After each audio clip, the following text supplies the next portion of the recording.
طبعا يعني أنا كتير مبسوط وكتير سعيد بتواجد أبوي وأمي معي.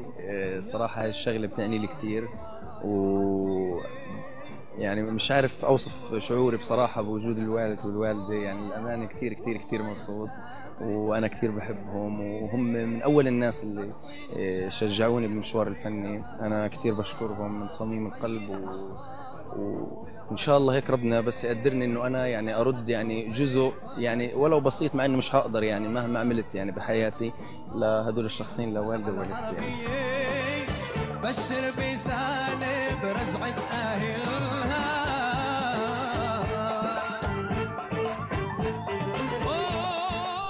فرحة كبيرة كتير لا توصف. يعني لما تشوفيه لايف والجماهير هاي كلها بتحبه ومعجبة فيه، والكل بيشجع فيه، ولجنة الحكم أجواء غير عادية. الأهلي في فياف الأرض.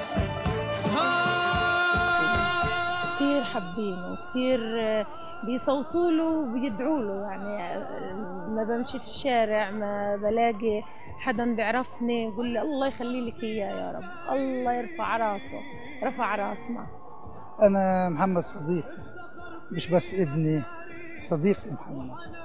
والله الغزاويين حزامة، ومن يوم ما محمد أجى على الأرب آيدل بدت الفرحة في غزة، والناس كلها بتحبه وبتصوت له وبتشجعه.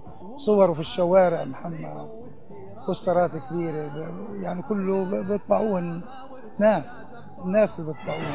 والقدس العاصمة والأقصى عالمها، إن شاء الله يا ربي تجمعنا بديارك.